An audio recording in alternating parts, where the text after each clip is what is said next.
Okay, so we are back with another edition of The Breakdown, episode number 17, back for the very first time, coming off about a 3-week hiatus through Thanksgiving, and just kind of as the season has come to a close, we move into the off-season, kind of see what the Twins take for a direction there. We'll probably have these shows every other week, every third week.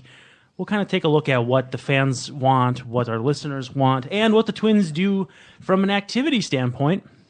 But before we get too far into this episode of The Breakdown, brought to you by Coors Light, let me bring in my co-hosts, my comrades, my partners in crime today. Former Twins right-hander Cole DeVries. What's up? And general good guy Tom Schreier. Thank you. I'm right-handed, too. Just want to throw that out there. And right-left-handed, which is super rare. Oh, that is extremely... That's like David McCarty with the Twins, who threw left-handed and batted right-handed. Interesting. Very few of those guys out there. And so, Tom, you're in rare company. Tom had a birthday yesterday, I understand. Oh, and he 47? He looks great for 40. Oh, no, that's terrible. That's terrible. So, what, like 25, 26? 26. 26. Okay, so not bad. Prime, athletic prime, right? There you go. Yeah. Well, what are you doing with your life that you're in here with us? I know. Exactly. Fulfilling a dream. Exactly. What were you doing when you were 26, Cole? Let's see, that'd be 2011. AAA? Yeah, I think so. And, So- just grinding it out. That's pretty much what's going on. Beyond that, I can't really tell you what was going on. Better use of your athletic prime, to be honest. Yeah, I'm sitting around talking about sports. That's probably Definitely. accurate. And so, yeah, Tom had a birthday, and we missed a lot of things while we were gone. And Thanksgiving, for one. You guys have a good Thanksgiving? Yes. Yeah, it was awesome. I ended up going to a family friend. Actually, my wife works with the lady, and they have this ridiculous house in like Lino Lakes. I took a picture, I put it on Facebook, and they had a bar in their basement with like 40 neon bar signs. Oh, all right. I saw that. Yeah, Yep. and I'm just I like, did. Yeah. wow. We have an unfinished basement at the house, and so I'm always kind of looking for inspiration, and that's like, yep, that's something I aspire to. That's something I would like to have for myself when we get around to finishing that basement, whether it's in 5 years, 10, 20, 30 years, whenever it happens. Because Before you die. Well, because it's expensive. Yep. Like you guys talked about at Floyd's that one time. Mm-hmm. And somebody just go, how much does it cost to finish a basement during Twins Tuesday? That just struck me. That was actually a week I missed, but it struck me as just kind of hilarious. Like we take random questions and somebody came up and asked that. But seeing that basement, I was like, okay, yep, that's definitely what I want to do with mine. But we hung out, had food made for us. That's the best way to have Thanksgiving, where you go to someone else's house and you don't have to cook, you don't have to clean, you don't have to do the dishes. Then you come home and just be a sloth for the rest of the day. And that's basically what I did. Came home, watched football. Not much in the way of good football either. Kind of the primetime games that we've deserved this year on Thursday nights and Monday nights and Thursday Thanksgiving. Like there's just been horrible football. Now, granted, last night was a little wild. Maybe Cole won't know exactly what I'm talking about here, but did you just catch the end of the Packers-Lions game?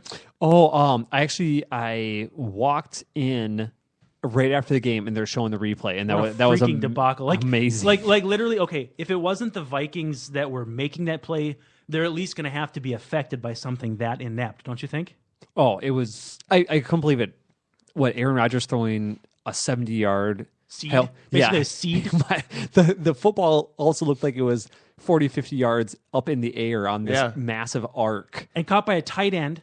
So you've got a lot of dynamics that are not usual. Usually you're going to want a guy like a Calvin Johnson to high point the football. No, it's a tight end. The ball is clearly coming down. There's a bunch of linebackers around him, and nobody swats it down, and the game ends, and you're just like, really?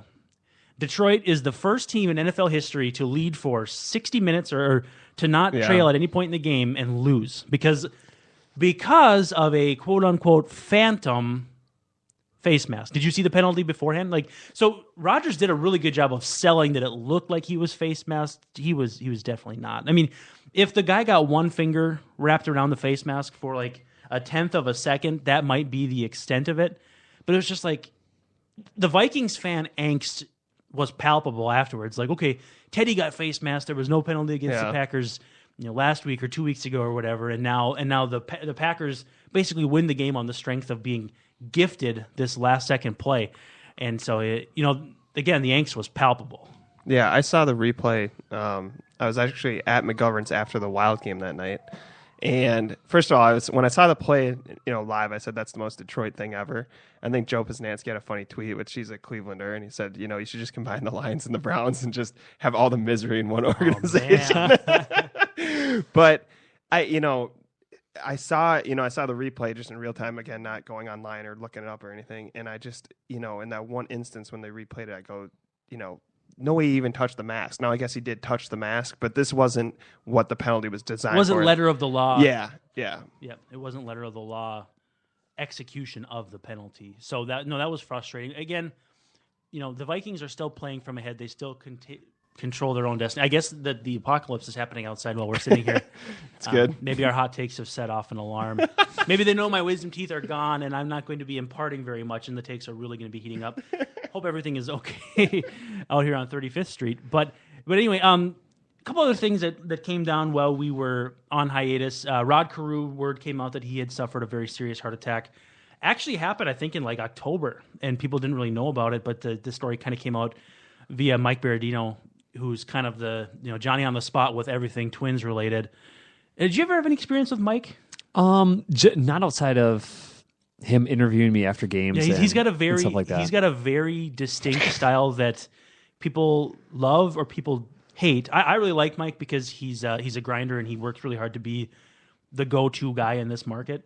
But if people got story about him, I want to hear him too because there's the Torrey Hunter thing and I remember that one. There was this one time he was recording like Eduardo Escobar saying come on for like 10 straight minutes, and it was just like, Did you know he broke the news of Josh Willingham's retirement before Willingham announced it or something like that? No, but it doesn't surprise me. And his wife went after, Willingham's wife went Ginger. after. Yeah, Ginger went after. Wonderful lady. So if you she get her, tweeted me. She's awesome. If you get her riled up, though, I think she's kind of like a Southern belle where, like, if you get her riled up, she'll step on your heart with her heels and just twist. Yeah. Wonderful, nice lady who I've had limited interactions with, but I wouldn't want to be on her bad side. So, yeah. So anyway, Mike had brought down this story that Carew had suffered. He'd been at a golf course. He'd hit the drive right down the middle. Like, he'd done so many hits in his career, and all of a sudden it was just like pop. Like, he felt horrible, went into the clubhouse. And so he had this widowmaker heart attack that like nobody survives from. And so, we're just kind of, wanting to put out our best wishes to basically the best pure hitter in Twins history, I would say. And so, just hope best wishes to Rod Carew. I guess he's going to be at spring training for like the 50th straight year of his life. So we're hoping the best for him. Wow. Did you read Steve Rushin? And I think I might be mixing Russian's story with Berardino breaking down. Okay. Russian's story was the drive was right down the middle, like so many of his iconic base hits as a Twin and all that too. Anything Russian writes is basically must read because he's just one of those iconic Posnanski style writers that you just, everything that they write you have to read. Bloomington native too. He did Flip really well because he knew Flip. Oh right, I think he was in the BBWAA. No, maybe I'm thinking of somebody else. But I thought he'd shown up on one of those plaques in the Twins dining room, the upstairs one where he had won an award with the BBWA Minneapolis chapter. So he's obviously got strong ties to the area. Yeah, and a fantastic writer. Yeah. Joe Benson, one of your old teammates. One of my old teammates and buddies. I like Joe a lot. We played together for a long time. We were roommates a couple different times. So. Back with the Twins on a minor league deal. There was some talk, I believe, last spring of him almost making the Atlanta Braves as a fourth outfielder. 28 years old, so he's still, at 28 you kind of are who you are as a player in a lot of ways, but then you do have the cool stories like Chris Colabello, who debuted at 29, 30 or whatever. I would say there's a non-zero chance he could crack the Twins as a fourth outfielder. It's not likely. It's not probable. But it is cool to see him come full circle. He did play in the big leagues when the Twins were really strapped. He clearly wasn't ready. They weren't playing well that year. In fact, that was I believe the first 90-loss season of the 4 in a row. But struck me as a good guy, extremely athletic. He was an amazing running back in high school. And just good to see the Twins going after not only good people, but players who can probably still help them in some form or fashion, whether it's at AAA or in the big leagues. Definitely. And so hopefully, he can find a way up here. There was an interesting article. This is Twins Daily. Parker Hageman broke down the swing. Man, he's unbelievable. Did you see this one? I only saw the headline and all the people talking about it. I haven't had a minute to read it, but yeah, Parker's breakdowns are fantastic. Yeah, so he basically said, I think Bill Springman was fired in 2014, I think. Is that right? Like the hitting director or something? I think that's correct. That sounds about right. So he was saying kind of in that era, they did not want movement in the swing. And now this is Hageman writing. He said he thought it kind of screwed up Gomez a little bit, who has a lot of moving parts. They didn't want big leg kicks, stuff like that, which Bernansky was fine with. Like with Hicks, he allowed him to use the leg kick, and with Plouffe, I think he used one too. Yeah. So he just said he thinks Benson will have success kind of in his second run, because he's a guy that should be utilizing a leg kick and more movement to get in rhythm with the swing. If he can get anywhere close to filling out his tools, he's a very, very nice piece as a fourth outfielder. He can play center. And you want your fourth. This is my personal philosophy, and you guys can kind of say what you think too. But my personal philosophy is your fourth should always be able to play center, because you got to have a backup center fielder. Now, granted, if your starting left fielder can play center, you've got some flexibility there. Plus, if Danny Santana makes the team, he has to make the team, he can play center too. But just having more guys with positional flexibility is beneficial, especially guys that can go get it in the outfield, especially with an outfield that might not be all that nimble this year, at least not to start with. Yeah, it's definitely going to be interesting to see how it plays out. And I completely agree with you. I think your fourth outfielder needs to be able to play every single position out there, because that's his job. I mean, it could be in theory. I keep hitting my computer. I'm going to move it. If they hadn't traded Hicks and you had an outfield of Buxton, Hicks, and Rosario, your fourth could be Arcia from a standpoint of every one of your starters can play center. Danny Santana is going to make the team as a utility guy, so you have some flexibility. But in a standard traditional left fielder plays left, center plays center, right plays right, which the Twins have employed more in recent years, then you really do need that guy, and that's where I think Joe Benson could be that Shane Robinson kind of guy. Not caliber. He might be better than Shane Robinson for all we know. Shane Robinson signed a minor league deal with the Indians. He's out of the organization.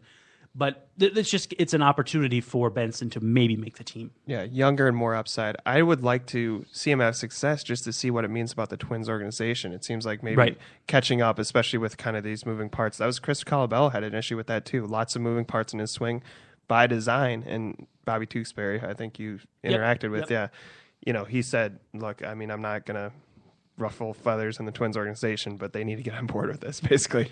And so, obviously he's out of the organization with Toronto, and I think he had kind of connections very successful, there. Yeah, so it'd be fun to see him do that, just because people write off players once they hit, my age, 26, right? Mm-hmm. They say, look, it's, we're old, no, I'm just kidding. But, I think that's the thing you have to realize is 28, he's still in the prime of his career, technically, and he was a 5-tool prospect, right? He was supposed to be a superstar. He was an absurdly good prospect, top 100 prospect on at least one occasion, maybe multiple occasions. And who knows more about him than the Minnesota Twins, exactly. right? So I think that'd be a fun story if he kind of could get it turned around. The Twins did yesterday seal the deal on Byung-Ho Park. Did you go to that presser? No, unfortunately, no. Or it was 2 days ago, actually. Yeah. Excuse me.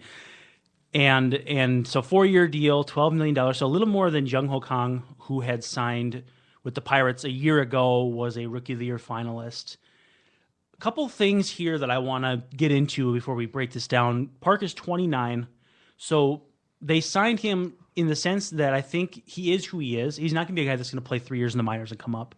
If you sign a guy that's 19, 18, that's kind of thing. He's going to make the team out of spring training. He's on the 40-man, all that stuff. The money, I think, struck people as a little bit lower than they were expecting. Again, coming over from the KBO can kind of be compared to Double-A from a lot of people. Andrew Albers went from the Twins to the KBO and struggled. So it's not as though there's this obvious connection that you can just kind of suss out and project. Every player is going to be different. The biggest thing for me, besides Park got Dunsing's number 52. The Twins had told Brian Dunsing they were giving it to him. So I think that closes the door on Brian Dunsing coming back, as weird as that sounds. Jung-Ho Kang had a 268 batting average, 348 on base, and a 384 slugging in the first half. Bumped those numbers to 310, 364, and 548 in the second half. That's the slash of basically a monstrous player put into context playing middle infield that is also huge. I don't want to go the lazy route and say we can expect the same from Park. But from an adjustment standpoint, like Shooter asked him Charlie Walters asked him, how many 95-mile-per-hour sinking fastballs have you seen? from an adjustment standpoint, there probably will be pitches he hasn't seen and identified yet from a velocity standpoint, from a trajectory standpoint. But if the Twins are aware if he needs that kind of adjustment period, they'll bring him along slowly. They have the players and people in the organization to do that. At a DH, he's not expected to play every day. If he can have that kind of second half emergence, that's going to be a huge bat to pair with Miguel Sano in that lineup. I think it's going to be fun. I think the one issue I have is you'd almost rather have Kung, right, who can play shortstop. Now you have a logjam. What I'm getting at is you kind of have a logjam there at DH. If Sano can't play in the outfield, Mauer's playing first in DH. And some of these other guys, now I don't know where they stand on Vargas or Arcia or whatever, but that seems like that's a spot you could put them to. I think the ship has sailed for Vargas. Yeah. I think Arcia's got 1 foot out the door. Yeah. Probably. And so, this may be an indication that they're kicking them both out. Well, there was talk, too, with, again, Mike Berardino, that the Twins had preliminary thoughts of selling Vargas' contract to overseas or something, like Japan, I think. There was some talk about that, too. And so it's like... Wow, it's not often you hear about it going the opposite way. It seemed as though maybe a little bit premature because, maybe there's a team out there that will give the Twins, a decent reliever to take the chance to start Vargas at DH every day. Either a team that's maybe not projected to win next year or Tampa Bay, who is constantly taking chances, or like even the scariest thought, what if the Blue Jays said, hey, we want Kenny Vargas? You're like, nope. you don't get him. You do not get Kenny. It'd be like when the Packers tried to prevent the Vikings from getting Brett Favre by writing like this clause into the deal that if you turn around and trade him to the Vikings, this deal has escalators. Like the Twins do not want to hear about Kenny Vargas going to Toronto. But it seems like he's at an age now where it's not really like he needs to take that next step and see what he's like overseas, maybe develop a further skill set. Someone like Diane Viciedo, who played for the White Sox, you might have played against Diane Viciedo. Yep. He signed overseas. He's got that traditional power skill set that guys go over there and they just massacre the pitching. I'm trying to think of other players that go over, like Glenn Allen Hill did that back in the early 90s. There's a certain skill set of guys that strike out a lot, don't play defense, but have tons of power. That go over there and they make crazy money. They hit tape measure home runs, do the bat flips, do all that fun stuff. I don't know if Vargas really fits that bill quite yet. It tends to be 29 years old, right? Where you're trying to, at that point, you know what you are as a major leaguer. And I think anywhere after 26, 27, 28, into the 30s. Because keep in mind, it's not only still playing baseball, but it's pretty good money to go overseas in terms of, like, okay, there were a couple pitchers that went. Hector Noesi went over there. He signed yesterday for like $1.9 million. Like, there's no way he's getting $1.9 million in the big leagues. Yeah. No, you can make some really good money over there. And it's like overseas basketball players and women, especially WNBA players that play overseas, make a lot more money overseas, and that's like their big money is playing in the off season. Yeah, and so it would make sense that someone who's older and kind of knows who they are. It's just with Vargas, it's almost like admitting that you're not a major league player. I mean, I don't want to, I don't know what his mindset is. It's the same reason Colabello didn't want to do it. Yeah, and so I think. And it also comes down to who you are. With Chris Colabello, he explicitly said, look, it's not about the money, which obviously for a guy who played in independent ball until he was 29, it definitely was not. But, maybe he just sees more money on the table and maybe thinks if he has success there, he comes back kind of with a completely new maybe mindset of GMs, like that they're going to want, kind of a rejuvenated player, if you will. I don't really think it has anything to do with not a major league player because after the 2013 season, for me, I was looking to try to go to Korea or Japan just because you can make right out of the chutes, maybe first year arbitration money, depending on what your position is, instantly.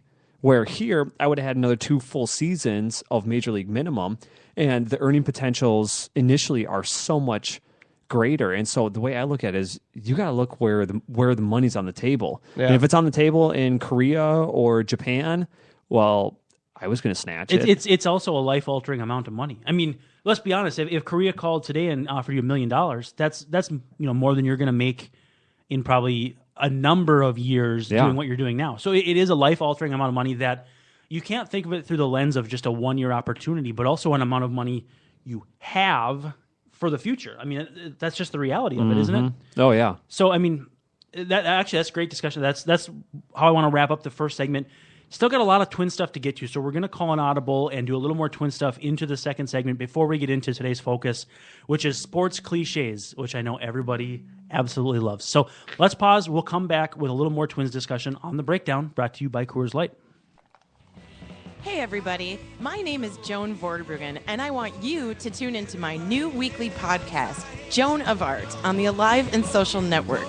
Each week on Joan of Art, we will interview some of the most talented artists from across the Twin Cities. I'm talking painters, costume designers, filmmakers, poets. There's going to be something for everybody. You won't believe some of the things people are making. 598,000 light brights. Takuma created the world's largest light bright. Right. So I know that there's a piece that you're working on. It's called How to Have Fun in a Civil War. A friend of mine's like, you're bringing Civil War to the state fair. You can find the Joan of Art podcast at www.aliveandsocial.com or look on Facebook for Joan of Art podcast. Tune in weekly to Joan of Art as we investigate and celebrate people who make art.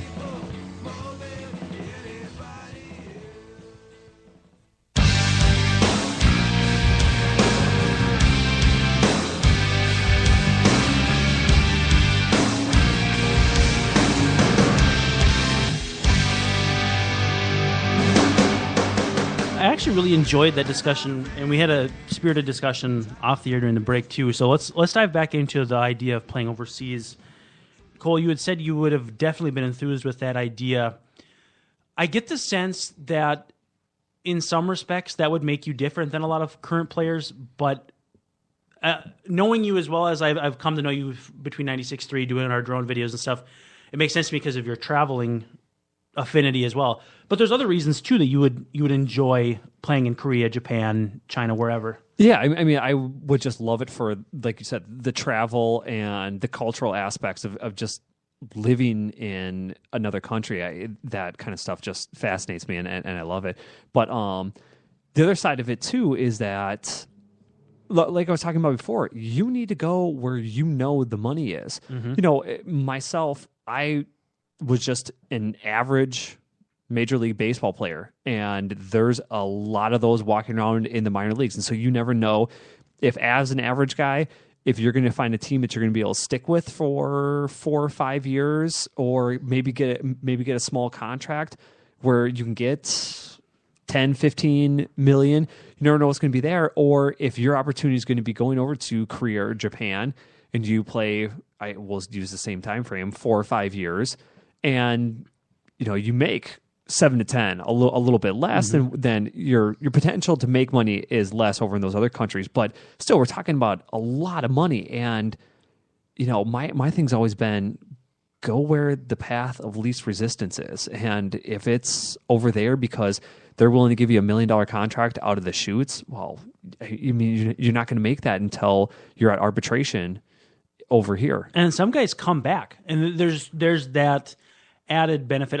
Ryan Vogelsong was one of those guys that came back. Colby Lewis won like 16 games this year. Now, he didn't pitch very well, happened to pitch on an offense that scored a bunch of runs for him. But when he was coming back, the Twins were actually one of the teams interested in him, and it came down to them and the Rangers, and he signed with the Rangers. And he was very good until he had arm injuries. But it's funny how that can rejuvenate some guys. I don't know if it's from they're not picking up velocity.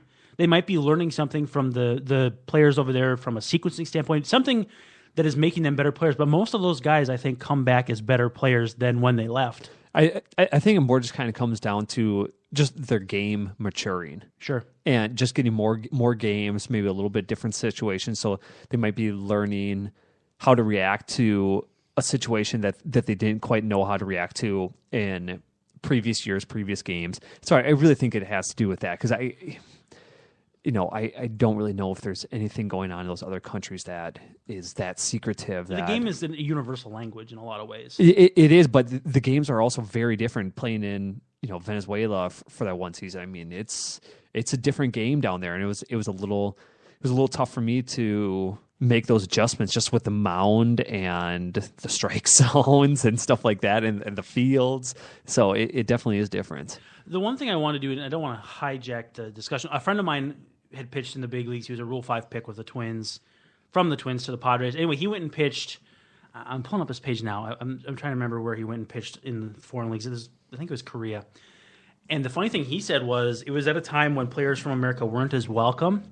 And so he was getting squeezed in the strike zone, and he was throwing to like a coffee can when the locals were just regular strike zone. And he just thought that was such a weird dynamic how he didn't feel as welcome. And so like, yeah, we're going to make you look bad. We're going to make you, your strikes aren't strikes and stuff. And he's like, people wouldn't really think about that. Baseball is baseball, but that was one of his struggles. He also, real down to earth kind of salt of the earth kind of guy. So he struggled with the transition of the hustle and bustle lifestyle in those cities. But that was something that I, as an average guy, wouldn't think of like, oh yeah, if the fans don't want you there or the other teammates don't want you there, but there's money, like that's kind of a lot of conflict too. Oh, definitely. And that's kind of thing that we don't think about living in the United States and being American citizens, that, those are a lot of struggles that the Dominican, Venezuelan think of the guys. Bat flips and the Oswaldo Arcia celebrating a triple, like you said when you were down, it was Venezuela, right? Like a lot of that stuff is pretty second nature in a lot of ways, and those games get crazy. And it's a little more toned down here. Oh, it's a lot more toned down here. Yeah, so I mean, a lot. So I mean, it's like kind of a fish out of water concept. Yeah, and so again, it's kind of one of those things, and some of those cultures are a little more isolationist with the things that they like to assimilate, and so yeah, I can totally see how they might not be as open to some white people going over whereas there. America, it's like we want to put you all into this neat little. Okay, play baseball like an American would, and that's why you get a lot of those battles. Yeah, exactly. With people claiming that there's racial profiling going on in the game. For me, that's an uncomfortable thing to get onto, and I'd like to move past it. But you can see why those things happen. Back to the Twins, there had been some discussion about arbitration eligible. Actually, you and I had discussed before. Your friend Jeff Manship had gotten. There we go. Yeah, I was like, I didn't know who you were talking about. Why I got am a I couple spinning friends. through this I'm like, why am I spinning through this Rolodex of former Twins pitchers and not coming to Jeff Manship? He had received Super 2 consideration, so he's going to get to arbitration eligibility for the first time. Nice little pay bump for him having a nice year with the really Cleveland nice Indians. Bump. For fans that are not exactly sure what that means, it basically is that you get outside of the serfdom, so to speak, of a big leaguer where you're getting paid big league minimum, and then you have your salary determined by, is it basically arbitration is basically a court, so to speak, or like there's certain factors that determine based on how you played, how much service time you have, and all that. Well, it's you sit down with, so it can go a couple different ways, and to kind of put a little bit more on what you're talking about. You get to arbitration once you have, if you're Super 2, you have to be, I think it's the top 10 or it's the top 10% of players that have more than 2 years of service. Yep, of service time. 2 years so it goes plus by X number of days. Yep, it goes by service time, or you're at arbitration if you're over 3 seasons. 3 to 6, because after 6 you're free agent eligible. Yep. But so how the process goes with arbitration is your agent and you come up on a figure that you're worth X number of dollars, and the team says that you're worth X number of dollars. Well, if you can't negotiate and figure on and find that middle ground, then you go to arbitration. And arbitration through the major leagues is your agent sits down, presents a case why you should be making this amount. Then the team makes their case on why you should be making this amount, and one side wins. There's no mediation. And so if your agent does his job, you get paid. Then you get that amount, and the team loses out. And so that's why arbitration is such a big deal for these guys. A lot of the Twins try to avoid it. The last time they went to arbitration that I know of was Kyle Loesch, like 10 years ago. It can be very contentious because it is the team's job to say the player isn't as good as he thinks he is. It's the player's job to say, well, yeah, or the player's agent's job to prove that he is as good as they think he is. So teams often will settle in the midpoint, plus or minus a few bucks. Well, and I've also heard from a couple of guys who have gone to arbitration that, if you're sitting in on that meeting, it is the worst thing ever, because all the team is trying to do, your team is trying to run you down. And so you sit there and it's got to be like skin crawling, uncomfortable feeling. Whether you win or lose, the arbitration, I mean, first of all, you're going to be getting paid a good amount of money, but we can be talking about massive differences, a couple there's $1 million. Like $6 million to $10 million for guys that are like 30 eligible. Yeah. 4 million gap or $3 million gap. And so, but whether you win or lose that arbitration, you a lot of times walk out of the room thinking, am I really even good enough to be playing? Because the team is paying me, said this many bad things about me. It's a funny dynamic. It'd be like saying, oh man, Tom is terrible. He is awful. True. We really want to keep him on the team though, but he's just not that good.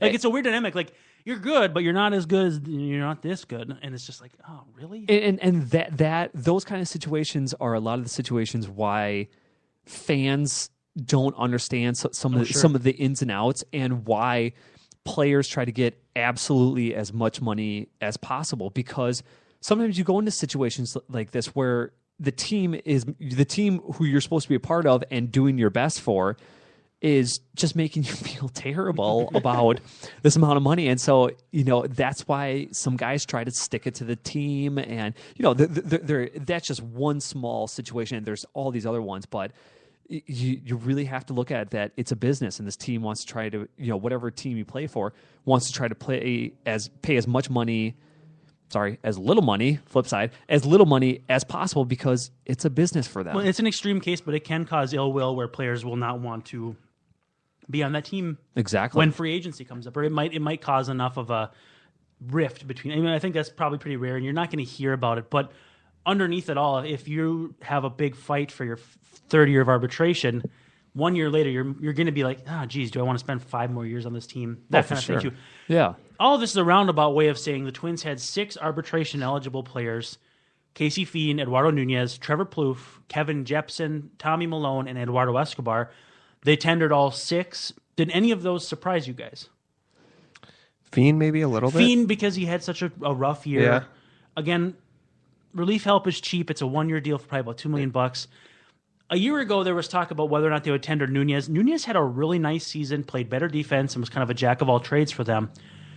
As they keep kind of accumulating guys like that, though, it makes you wonder how long they're going to want to pay him what he's worth arbitration-wise, because they do have to have Danny Santana on the roster next year, too, who really struggled last year.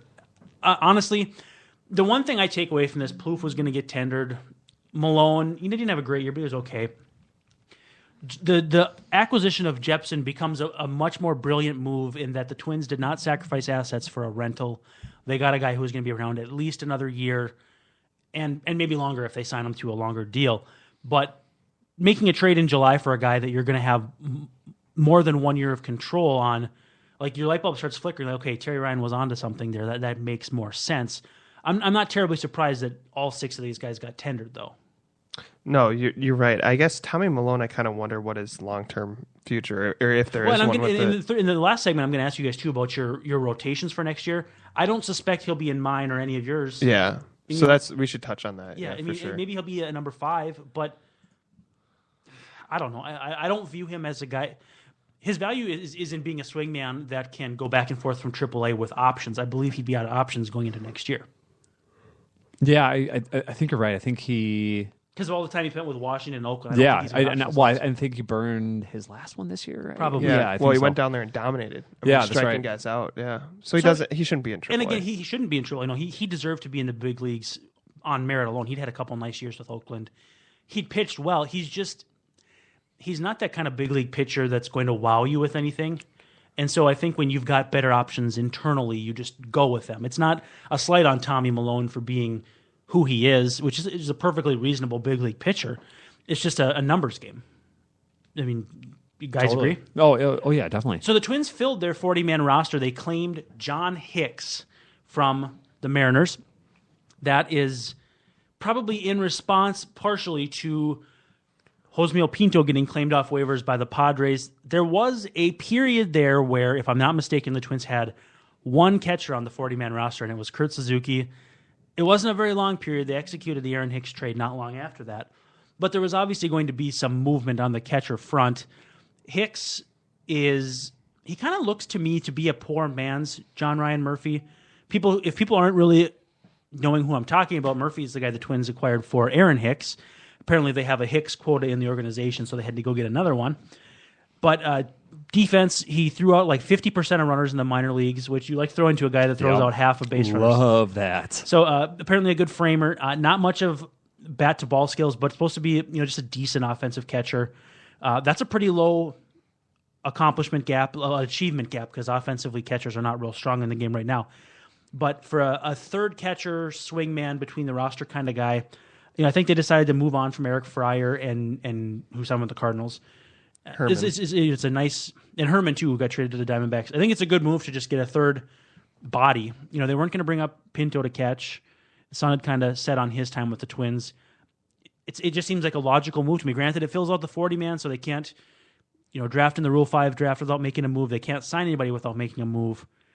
But again, this is an earth-shattering move that I'm breaking down here. So if you guys don't have much to say, I'll understand. But it made sense to me that the Twins went out and grabbed one more catcher, who might be the backup once Suzuki leaves after this next season. Yeah, my first thought was there was buyer's remorse, and the Twins tried to get Aaron Hicks back. Yeah. I saw the press release, and I was like, "Whoa, you can't do that." But there's no returns with player personnel. This isn't a department store. That's in the CBA. Yeah, right. That's in the CBA. Yeah, but I agree. I think it's also a position where players get hurt a lot. I mean, we just know how like Kurt Suzuki takes a beating and somehow kind of can play through it. But, well, and they don't have an MLB ready catcher per se. Stuart Turner's a good defender but can't hit. Mitch Garver has shown at different times he can do a couple different things. He played well, I think, in the fall league this year too. But they don't have that ready-made next catcher, which necessitated the Murphy move in the first place. But you got to have a third catcher on your 40. I mean, because you can't be shuffling. Let's say April 20th comes along and you have two catchers in your 40 and one guy gets a concussion. You don't want to put somebody on waivers that you really like on your 40 and have to bring somebody else up, and you start maneuvering, and it gets messy pretty fast. Yeah. Well, the other thing that gets tough in that situation too is that you can't have your backup be a utility guy where his thinking on him putting on the catching gear is this is a game or two just to get the team by until they can get someone else in here. You can't have that guy being your backup, because at the catching position, you never know when a concussion is going to happen or some weird situation, and then all of a sudden that utility infielder that might catch a couple bullpens a season just to kind of stay up on it, he's your frontline starter. That gets real scary. And there's a lot of leeway in the sense that there's Salvador Perez, who catches 140 games. Drew Butera hardly plays with the Royals. And then there was Joe Mauer when you were playing, who would, the joke was he never played day after night, never played Sundays. Like, there's all that. So there's obviously big leeway. But with Kurt Suzuki, like, what's the trademark of Kurt Suzuki as a catcher? Like, does he play a lot? Does he not play a lot? You don't really think of him that way. You think of like, he hit really good for half a year and he's kind of been lousy since, but could he play every day? Does he not play every day? Like, there's not really a formula in your head like that he needs to be a guy that plays every single day. And that's why, when you have a backup for that kind of guy, you're going to have someone who can kind of fill that role either long or short term, but not specifically one or the other. And I think Murphy and he are going to probably split time pretty evenly until Murphy steals the role from him. I was going to say maybe eases pressure on Murphy too, where if he doesn't start strong, you have someone behind him who can step in. I'm sure Murphy has options too. Yeah. So basically, the rumor mill or whatever that got all this started was the Twins adding, I think it was 7 guys to the 40-man roster. Adam Brett Walker, who's got crazy power. Taylor Rogers, the left-handed pitcher. JT Shagwa, who is a reliever who throws gas. And then a bunch of other lefties. Yorman Landa, Pat Dean, Mason Melodicus, and Randy Rosario. Cole, I can see your eyes glazing over. These are none of the guys that you had played with, I don't think, at any point. The only guy that I know on that list is Pat Dean. And I just remember him from spring training and stuff like that. Yep. Honestly, the rest of the names, I don't even know. And maybe more notable, they lost AJ Octor on waivers. Did you play with AJ at all? Yeah, I played with him a little bit. And Great Pinto, guy. you played with Pinto a little bit too. Definitely. Guys, they didn't protect Zach Jones. I was kind of surprised with that. I haven't followed him. He walked about 6 batters per 9 last year, so that's a little tough. Lots of strikeouts, lots of walks, and that was always his thing. Is that he was max effort guy who sat mid to upper 90s kind of thing. So and the Rule 5 draft preview that came out from Baseball America, they do a great job with that every year.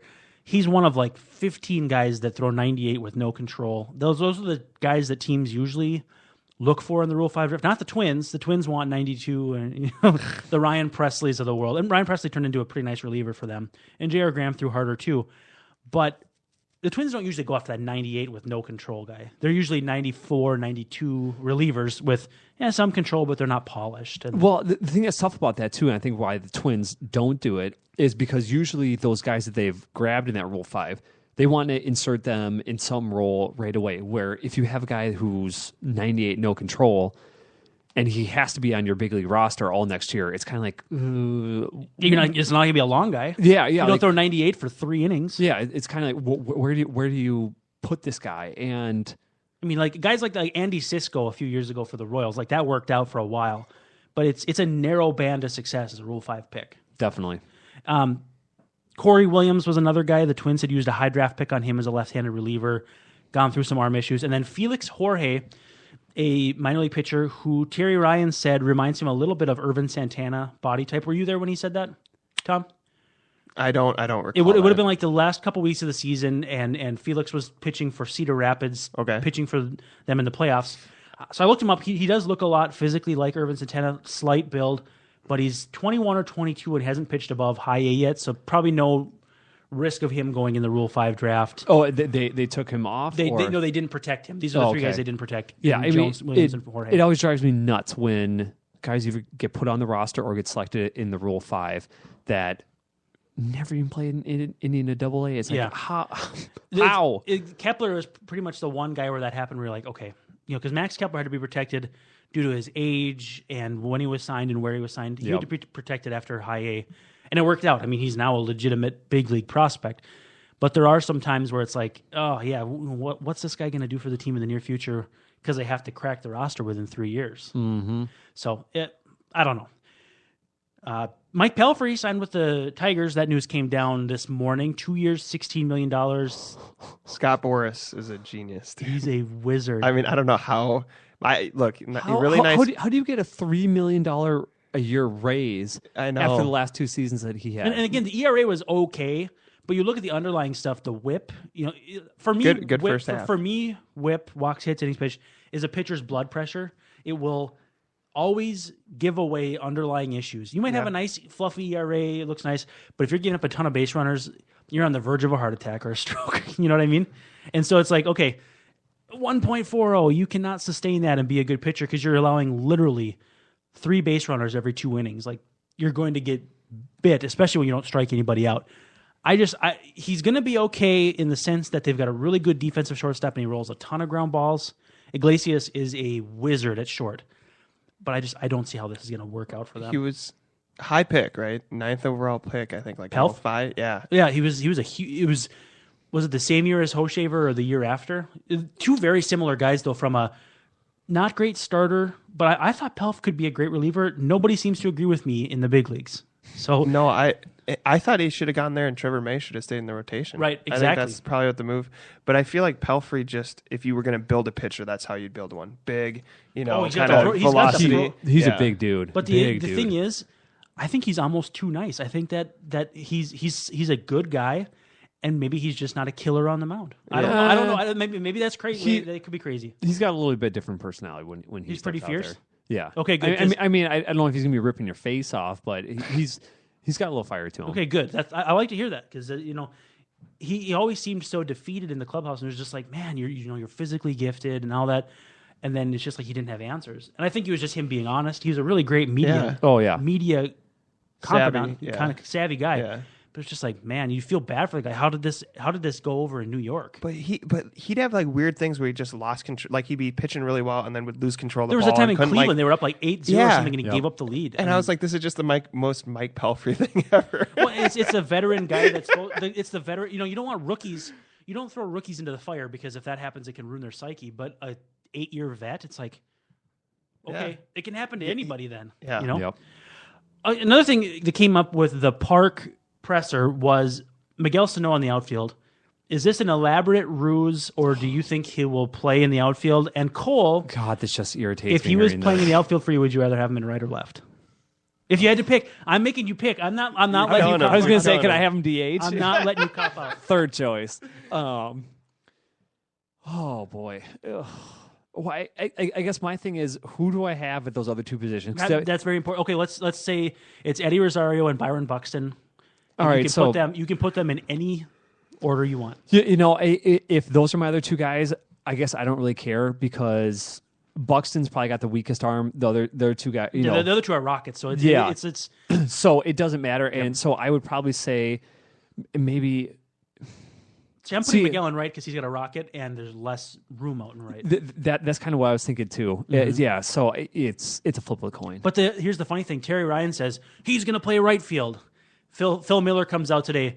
Well, Molitor thinks left field is better, and so I tweeted Phil. I'm like, you are not making this less confusing because I'll get national people that'll ask me, "Oh, is Sano going to play left? Is he going to play right? We're working on our depth charts," and I'm like, shrug emoji. I don't know. Well, I don't know where he's going to play. I think it's if he learns the wall, because you would want Rosario and left just to rob people or make plays at the wall, Or just do what he did last year, which was fine. He was a very good left fielder. Sano's not going to do that. I feel like he's a guy. He almost like Parmalee figured that out. Now he wasn't a great bat, but he figured out how to play the wall. But I mean, and is where he going to be a that stuff goes. Delman Young out there? He's physically fast. Like reached 20 miles per hour on a triple. Like that's elite human athleticism. Yeah, Can he play the outfield? I don't know. I think that a lot of people, just like you're talking about, don't think just because of his physical size, he's a big dude. He's a puma though. He's a cat. Like, he's a big, fast cat out there. Yeah, he can move it, but God, it just irritates me taking a third baseman and putting him in the outfield.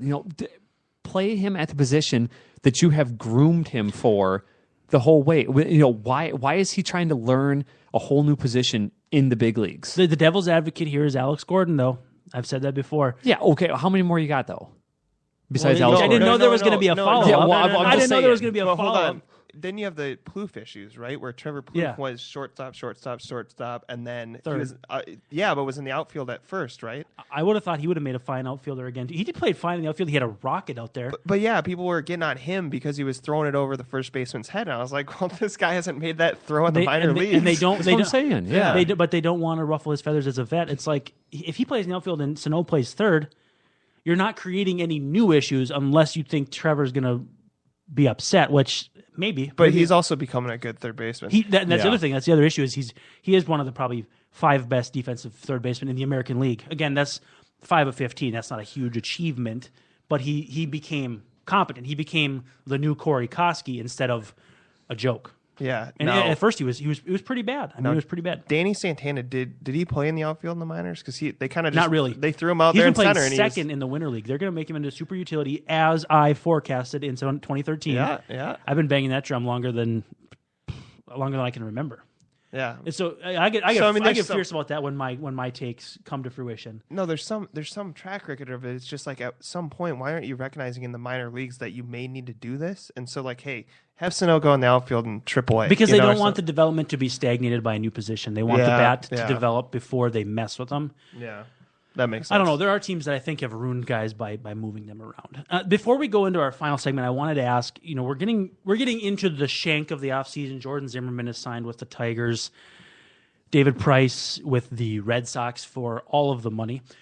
Do you guys have one move that you would like to see the Twins do still? I don't think they're going to be absurdly active. They got a full 40-man, but they probably could take like Ryan O'Rourke off the 40-man roster. Is it a left-handed reliever? If you sign another bat, where would they play? What is the next move for you if you're in Terry Ryan's office at this moment? Oh, yeah, I'm trying to. That's kind of a tough one. Yeah, because it's not like they have these super blaring holes, but then it's also when you look at kind of what's available, it's kind of one of those things. Because you're not signing a shortstop. Yeah, you're signing a center fielder. Yeah, it's if you like, sign Jason Hayward, I would march down to Target Field and start praying to the altar of Terry Ryan. But that's not happening. Is there one? Yeah, well, I would build one.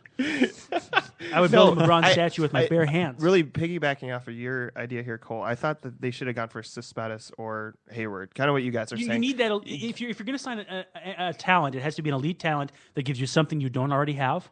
It also signifies we're serious.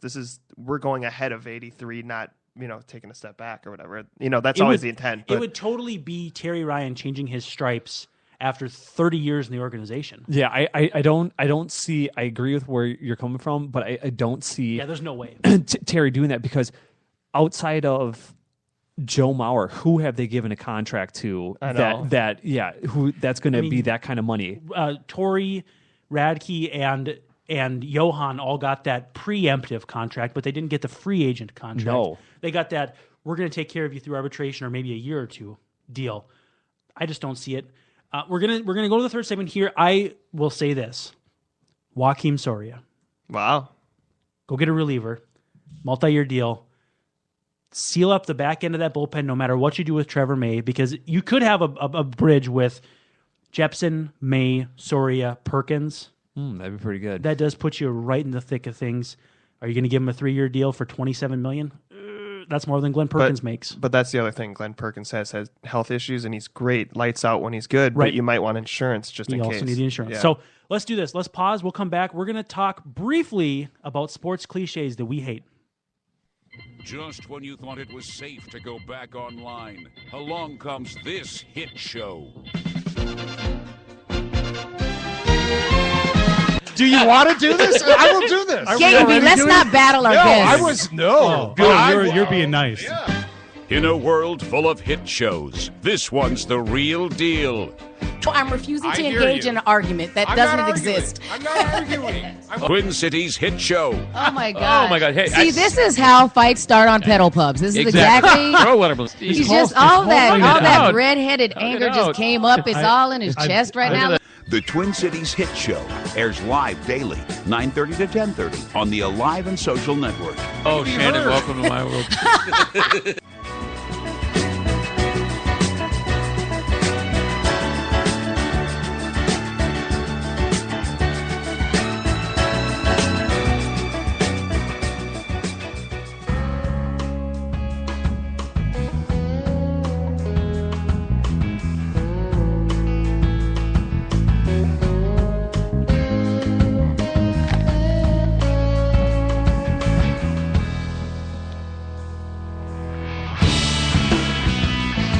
I like how that song starts. Just so serene. It's simple. It's not gonna beat you over the head with how great it is, but just one of those iconic licks that everyone's heard before. It's a good, solid song.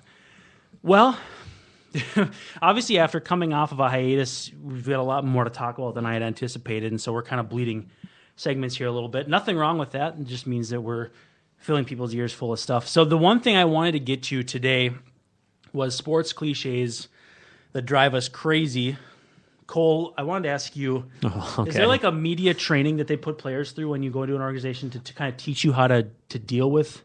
I was never part of one, but I know each off season, and I don't know if the location rotates, but each team has the opportunity to send, I think it's 2 or 3 guys to the MLB media training weekend kind of thing. And so the 3 guys that I played with, I remember going to it, were one year it was Valencia. Oh right? my God, he needed it.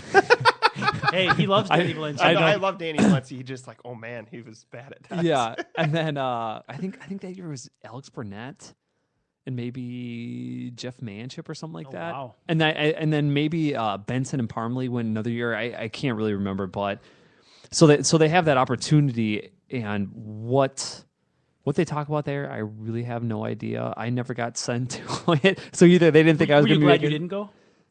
It'd be boring. I don't know. I heard that from a couple guys that it was pretty boring, but from what I also heard is that they treated you pretty well while you're there. You're in a really nice hotel, other stuff, and so yeah, I probably was a little happy, but it's kind of one of those things. If your team is sending you there, it's kind of a nice perk to you that they expect you to be in the big leagues within probably a couple of years. And a media go-between, the guy that answers questions after a tough loss or a big win. Yeah. Especially if you're not a guy who directly contributed. There's still those faces that people gravitate to. Exactly. The Michael Kadires, the Dozier now. Yeah, it's amazing how he's emerged as that kind of guy. Guys, when you think of sports cliches, do they bug you as much as they do me? It just I don't know. For me, it's literally a way of saying nothing while trying to get somebody out of your face. Give an example. What are you talking about there? What you do on this pod? No, I'm just kidding. No. Just get out of here. I mean, like, we played the game real hard. We didn't look past this team. We gave 110%, and we got the W. Yeah, I'm like, that could be an entire post game interview. If I'm Kelly Hughes and you're Cole DeVries, you could give me that, and it wouldn't trip any triggers. As like, nobody's sitting there transcribing and being like, do you realize he literally just said nothing? Like, that's just a normal part of our games now. Like, now NBC Sports Network during the games will talk to the coaches, which I hate. Oh, I hate like that they've too. got nothing else going on but needing to talk to Pierre Maguire in between the two benches in the hockey game, and they'll just say 3 cliches and it's done. And like, this is a big production where people like Kevin Gorg and Pierre Maguire, they make plenty of money like to do those kind of things where it's just like, say some words. Now that doesn't mean that I don't think Kevin's good at what he does, and he's got a podcast here, and I love Kevin.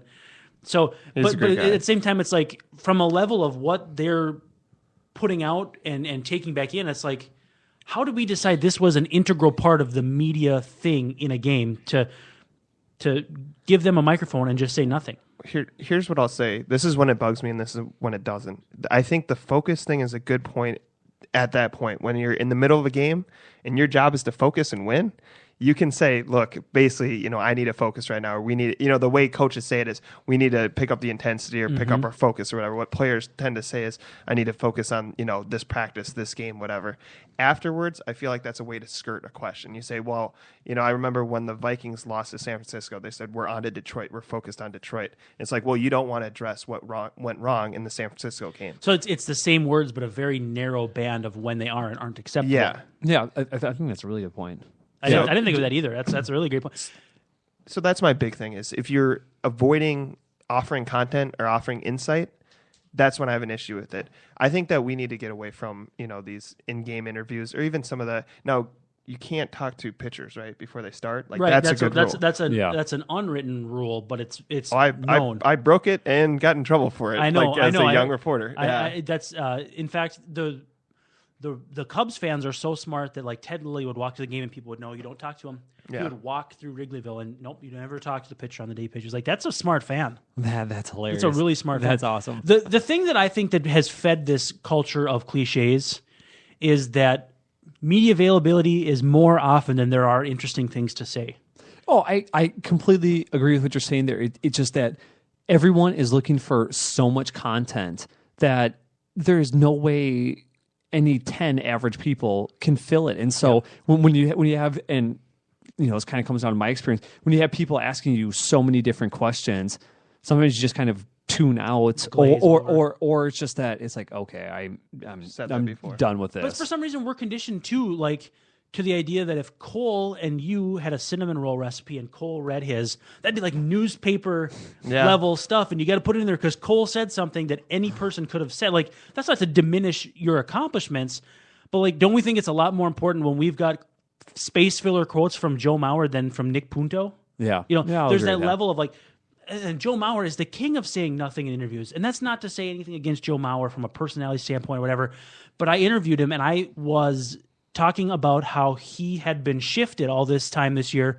And I thought I was going to get this great stuff. I had told you, I had told Sam over at Cold Omaha, I'm like, I'm going to talk to Joe. We're going to talk about shifts. We're going to talk about this. And I did the interview. It was like a minute and a half long. And I went back and I read what I transcribed. And like, he said nothing.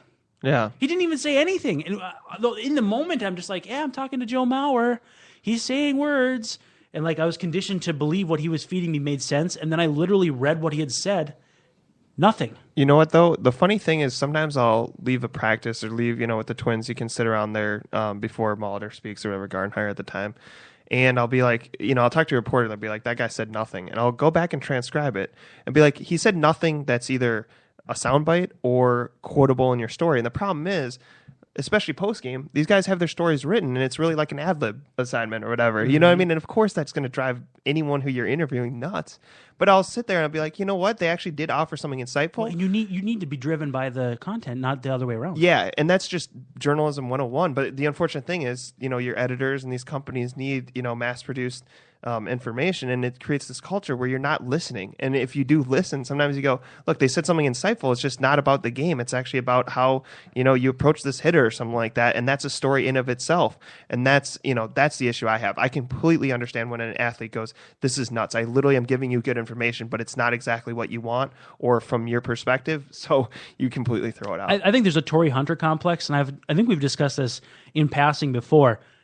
We want you to say interesting things. Oh, no, not those ones, though. Not the ones we don't want to hear. And it's like, okay, it's a gray area because if you want players to have interesting feelings about things outside of sports, you do have to take the good with the bad. That doesn't mean you have to agree with them. It doesn't mean you have to be in lockstep with their beliefs. But you can't keep pleading with athletes to be interesting, and then when they're interesting, if they're not interesting in a way that you appreciate, you just completely dump all over it. Like you can't have it both ways. I think that's just kind of the way it is in everything. People are looking for something that they associate with, and if they don't associate with it, then they don't really know anything about it, and they're not interested in it. And so I think that's just kind of human physiology, psychology 101 right there that you're hitting on. Still, media training should be you want something interesting. So Ezekiel Elliott, for example, the Ohio State running back. Wow, I think. That was compelling. But yeah, that's awesome. Don't criticize him then. He should come out and say, I want to leave. I think of like right here locally, Ryan Suter coming out and saying we need leaders.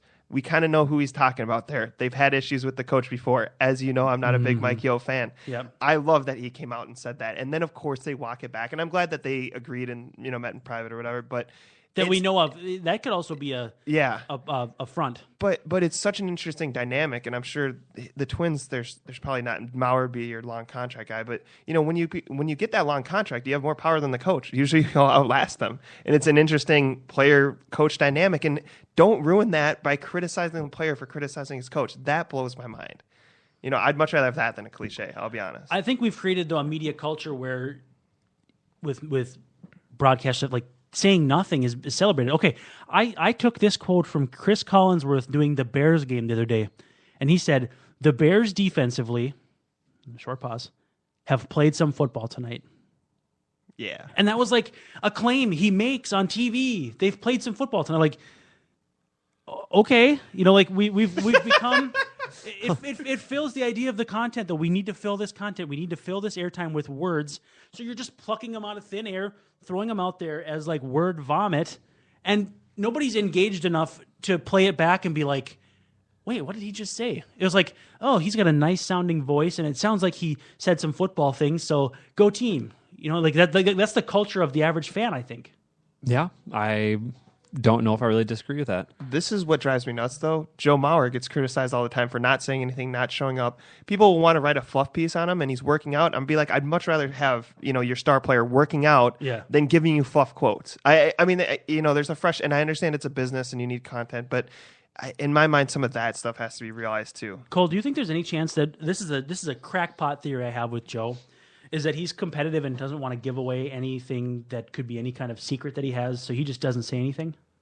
No. You think he's the vanilla Joe? He just, I just think that he just kind of, this easygoing guy, and, kind of what you see is what you get with Joe. Mm-hmm. And so it's not like he's intensely driven and he's not going to say anything that could knock that balance off, or well, in baseball, and kind of what he's done, I don't really know what he would say that would lead to that end result, unless it was something like, oh, hey, guess what, guys, just decided I can't hit sliders. Yeah. I mean, so I just that was decided for him, I think.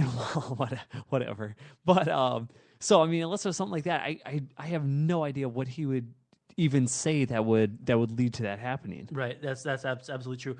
The one thing I wanted to get to before we wrap up here is the commercial that drives me crazy, and Aaron and I were talking about it before the show, is the GMC commercial where I think it's either Madison Bumgarner or Jeremy Affeldt of the Giants, and a pitcher who paints the corners is known as a Rembrandt. Oh, I've never heard that in my life. It's like, okay, I've asked everybody that I know in the game if they've heard that, and they're like, what? Like, no. And so, like, somebody's like, well, it might have been back in the 50s, where they talked like that. I'm like, in the 50s, though, they had amazing nicknames for players. Like, was it like the 1750s? Yeah. Well, think about the days like 70, 80 years ago. Like players had amazing nicknames, like the Professor and something based on your city. Like now we have just dumb nicknames like J Smoove and all that dumb crap. Like Mike Trout is the Millville Meteor. Nobody ever calls him that, but that's a great nickname. Like that's a cool nickname based on where he's from. And then we don't have that creativity anymore. So we get these stupid freaking GMC commercials that don't make any sense to people nowadays. Clearly that marketing team, no one had ever played baseball when they came up with that. I hate the bastardization of baseball from movies and TV and commercials too. Like Angels in the Outfield, everybody just like, oh, that's what baseball's like. Can we like at least Moneyball portrayed kind of what baseball is actually like. It still had the gushy love story between the Billy Beane and his daughter. They got a Hollywood eyes it somehow. Oh, I hate that.